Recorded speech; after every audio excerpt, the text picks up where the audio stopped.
Os dinossauros fascinam a humanidade há milhares de anos. Lendas de grandes lagartos estão presentes em inúmeras mitologias e crenças fomentadas por esqueletos dessas criaturas. Essa influência, esse fascínio, até hoje permeia a humanidade em grandes produções de arte. Os paleontólogos são as pessoas que levam esse fascínio para suas carreiras profissionais. Mas estudamos os dinossauros só porque eles são legais e queremos poder ver como eles eram? Afinal, eles são realmente importantes para a ciência? A Academia Brasileira de Ciências acredita que sim. E em 2024, eles publicaram um capítulo dedicado à extinção dos dinossauros em seu livro A Evolução é Fato. E hoje veremos o porquê. Ao longo do vídeo, nós vamos explorar as ideias apresentadas nesse capítulo, aprofundando e complexificando ao trazer os resultados recentes da ciência. A nossa jornada está pautada principalmente na evolução dos amniotas, dos quais os dinossauros fazem parte. Dentro desse grupo estão animais vertebrados com capacidade de reprodução independente de corpos d'água. O embrião é formado dentro do corpo e envolto em algumas membranas. Uma delas é o âmnio, que dá o nome ao grupo de animais. Os amniotas surgiram no chamado período Carbonífero, da Era Paleozoica, de 360 a 300 milhares de anos atrás. Nessa época, a Terra era dividida em um grande e único oceano e duas grandes massas de terras continentais que estavam se unindo, Eurásia e Gondwana. No começo dessa era, os animais consistiam principalmente de criaturas marinhas e alguns pequenos anfíbios que haviam começado a explorar habitats terrestres. Conforme foram se adaptando ao ambiente terrestre e adentrando o território continental, majoritariamente seco e com plantas baixas, apareceram os amniotas. Esse grupo se dividiu em dois: os sinapsídeos, grupo que inclui ancestrais de mamíferos, e os diapsídeos, que inclui os répteis. Ao longo da era seguinte, o Permiano, de 300 a 251 milhares de anos atrás, os dois grandes continentes terminaram de se unir e formaram a Pangeia. Além disso, os diapsídeos se diversificaram em duas grandes linhagens: os lepidossauromorfos, ancestrais de lagartos e serpentes, e os arcossauromorfos, linhagem que deu origem aos pterossauros, crocodilos, dinossauros e ancestrais de tartaruga. O fim da era paleozoica, ao final do Permiano, foi marcado pelo evento de extinção em massa mais devastador para a vida na história da Terra. Sabemos da existência desse evento por causa dos estudos paleontológicos, que apontam muitos fósseis anteriores a essa época como comuns, mas que não são encontrados depois. Além disso, os estudos geológicos revelam a história do planeta contada por rochas, expondo informações sobre, por exemplo, as condições climáticas em determinadas épocas. Por causa disso, podemos inferir sobre as causas. A explicação mais aceita está em grandes erupções vulcânicas nas trapas da Sibéria, que teriam liberado grandes quantidades de gases de efeito estufa, em especial dióxido de carbono e dióxido de enxofre. Grandes quantidades desses gases na atmosfera teriam causado acidificação do oceano, aquecimento global e falta de oxigênio tanto na atmosfera quanto no oceano, além da cobertura de milhares de quilômetros quadrados com lava e bloqueio de luz solar causado pelas cinzas resultantes das erupções. Há amplo consenso de que grandes erupções vulcânicas desempenharam um papel central nesse evento. O que permanece em debate são os mecanismos exatos que transformaram as erupções na maior extinção em massa da história. Cerca de 90% da vida marinha e 70% da terrestre foram extintas dentro de um período de 5 a 6 milhões de anos. A vida demorou quase 10 milhões de anos para se recuperar de uma catástrofe dessa escala, mas conseguiu, mostrando sua resiliência. Quando a vida se recuperou, ela encontrou um novo mundo. O Mesozoico, tradicionalmente chamado a Era dos Répteis, estava apenas começando. O Triássico marca seu primeiro período, de 251 a 201 milhares de anos atrás, e é caracterizado pela ascensão dos arcossauros. Eles se diversificaram e preencheram vários nichos ecológicos ao longo do Triássico, ocupando o vazio deixado pela extinção de algumas linhagens de sinapsídeos não mamíferos, além de explorar novas fronteiras. Dividiram-se em três grandes grupos: crocodilianos, pterossauros, os primeiros vertebrados a conquistarem o voo ativo, e dinossauros. As evidências fósseis mais antigas confirmadas como dinossauros são da Argentina, Zimbábue, Índia e Brasil, o que indica a região sul da Pangeia como o berço dos dinossauros. Vale lembrar que a Índia estava localizada ao sul nessa época. Pequenos e raros dinossauros do Triássico inferior não ocupavam as posições de destaque nos ecossistemas. Os conquistadores dos nichos de predadores e de herbívoros eram os pseudossuquianos, parentes de crocodilos que chegavam à altura de uma pessoa. Os sinapsídeos não mamíferos predominavam antes do Triássico, mas perderam espaço e diminuíram de tamanho. No Triássico Superior, há um evento importante para a nossa narrativa, conhecida como o período que choveu por 1,5 milhões de anos. O episódio pluvial carniano mudou completamente a paisagem da Pangeia, através de um enorme aumento na frequência de chuvas na maior parte do continente. Marcado também por alterações do ciclo de carbono,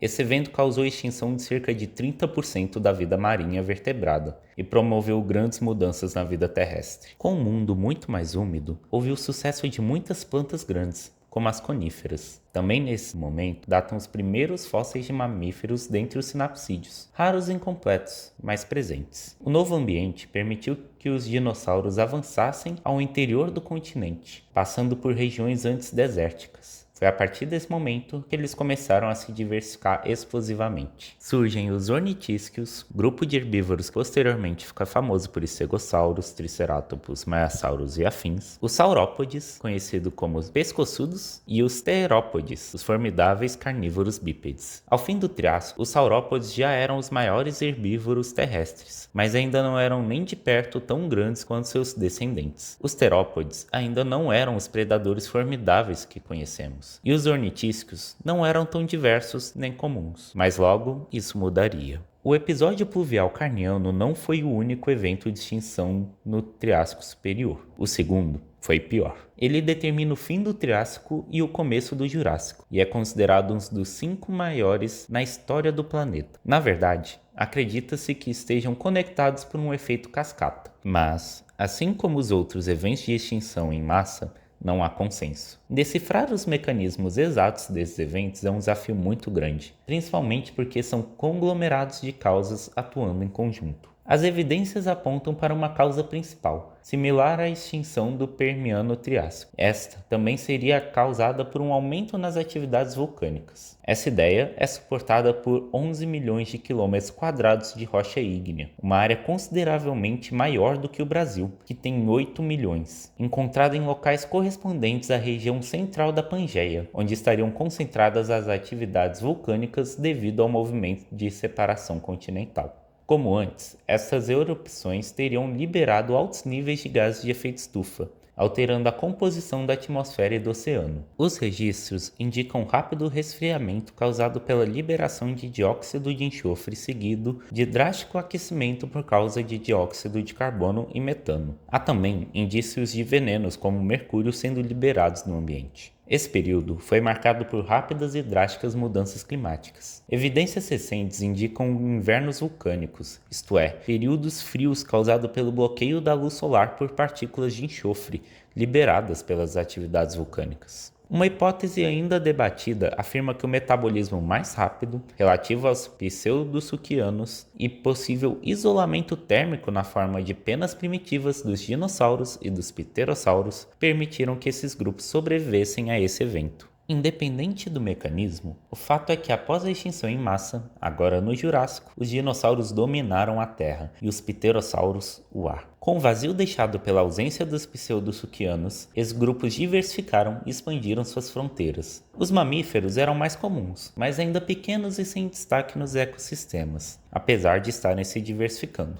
Nesse período, surgiu o ovo com casca dura que vemos nos filmes de dinossauros. Sabemos disso pela ausência de fósseis de ovos antes desse momento, apesar de serem relativamente abundantes depois. Estudos recentes indicam que os amniotas ovíparos de antes, incluindo os dinossauros, botavam ovos moles, como algumas tartarugas e mamíferos atualmente. O período Jurássico, portanto, marca a ascensão dos dinossauros para o que conhecemos popularmente. Aqui vemos os grandes saurópodes dominando o nicho dos herbívoros, em conjunto dos ornitísquios sobreviventes, com destaque para os estegossauros e os anquilossauros, enquanto os terópodes finalmente se tornam os famosos predadores que conhecemos. Mas essa época é mais rica do que a mídia faz parecer. Afinal, os dinossauros são muito mais do que grandes répteis. Na verdade, depois que listarmos alguns achados sobre eles, ficará difícil continuar os imaginando como os grandes lagartos da cultura popular. Já comentamos que os dinossauros tinham um metabolismo mais rápido do que outros répteis, como os pseudossuquianos. Isso também tem um motivo interessante. Muitos dinossauros eram endotérmicos, animais de sangue quente na linguagem popular. Já comentamos também de penas primitivas, mas é nesse momento da história que surgem as penas propriamente ditas. Foram encontrados diversos fósseis de dinossauros terópodes com claros indícios de pena. Mais do que isso, foram encontrados terópodes muito similares às aves. O primeiro deles a ser descoberto foi o Archaeopteryx. Ele foi um terópode pequeno, comedor de insetos, com penas e asas capacitadas para planar. Ainda tinha dentes e outras características mais próximas dos dromeossauros, os raptores, como o Velociraptor e afins. Apesar de incerta a relação exata dele com esse grupo, o Archaeopteryx revela a transição de terápodes não avianos para as aves. É muito comum escutar que o T-Rex virou galinha. Aqui vemos que isso está errado. O T-Rex nem existia nessa época, mas os ancestrais da galinha sim, e não eram os mesmos que o T-Rex. O fim do Jurássico, diferente do Triássico, não foi marcado por um evento de extinção em massa que mudaria drasticamente os ecossistemas. Foi um evento gradual de mudança na fauna, provavelmente devido às relações ecológicas de competição em meio à progressiva fragmentação da Pangeia.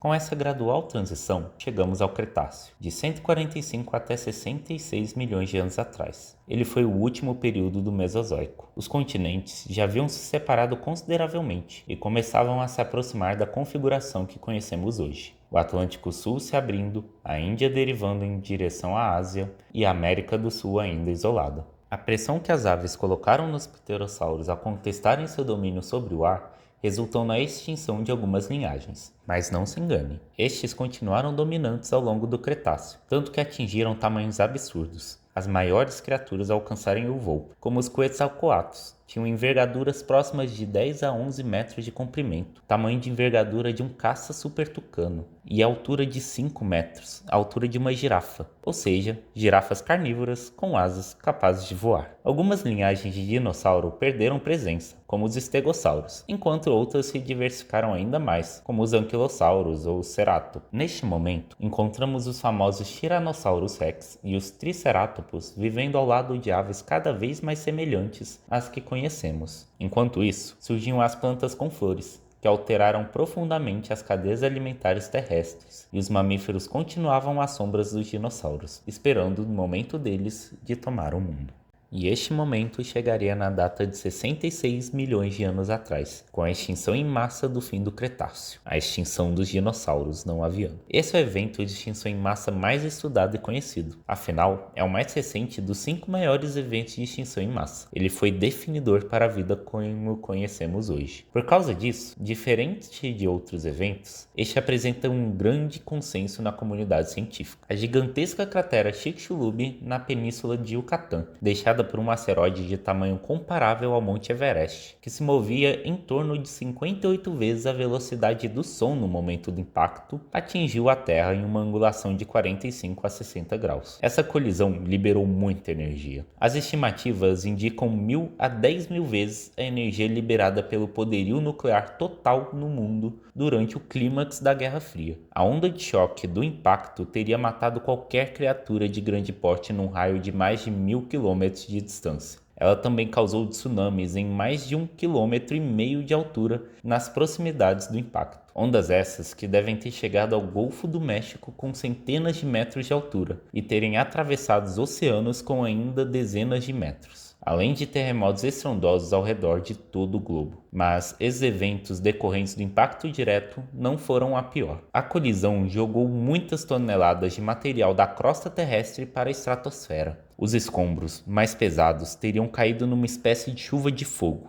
Afinal, a fricção com as partículas da atmosfera faz as pedras esquentarem ao ponto de incendiarem florestas. As partículas mais leves, no entanto, teriam sido as mais devastadoras ao longo prazo. Elas permaneceram em suspensão na atmosfera, bloqueando a luz solar e causando um inverno de temperaturas congelantes. Nesse mundo de pouca fotossíntese, de recursos escassos, sobreviveram apenas criaturas que não precisavam de muita energia ou que tinham diversas maneiras de obter energia. Generalistas. Observamos que a grande maioria das criaturas de grande porte foi extinta, especialmente aquelas com alto custo energético. Todos os dinossauros não avianos, os pterossauros e diversos outros grupos menores. Mas muitos sobreviveram. os crocodilianos, os mamíferos, alguns dinossauros avianos, que deram origem às aves, além de alguns lepidosauros, que é o grupo de largados e serpentes, tartarugas, peixes, anfíbios, entre outros. Não foi por acaso. Os crocodilianos eram animais sangue frio com metabolismo lento. Podiam passar longos períodos sem se alimentar em um mundo de recursos escassos. As aves sobreviventes, por sua vez, eram pequenas, diversificadas em seus hábitos alimentares e capazes de voar, características que facilitavam encontrar alimentos em um ambiente devastado. Os pterossauros, ao contrário, eram grandes e mais especializados. A fauna foi restringida aos poucos grupos que conhecemos hoje. A flora sofreu também muito estresse nessa época. Há muito tempo nos perguntamos sobre os mecanismos que teriam ajudado as plantas a sobreviverem nesse ambiente. Um estudo recente mostrou que o poliploidismo, possuir diversas cópias do genoma, pode ter ajudado as plantas por estar associado a maior variabilidade genética. Com o vazio ecológico deixado pelos pterossauros e dinossauros não avianos, os dominantes durante o Cretáceo, os mamíferos e as aves se viram na posição de ocupar muitos nichos, dominando os ecossistemas. Finalmente, os mamíferos puderam se diversificar e eventualmente conquistar o ecossistema terrestre, bem como as aves conquistaram os ares. Não satisfeitos, alguns grupos desses dois também exploraram os ambientes marinhos, dando origem às baleias e aos pinguins. O mundo finalmente estava começando a se parecer um pouco com o nosso, o que permite refletir um momento. Os últimos dinossauros não avianos estavam muito mais próximos da gente do que seus ancestrais no começo do Jurássico. Afinal, são 66 contra 135 milhões de anos.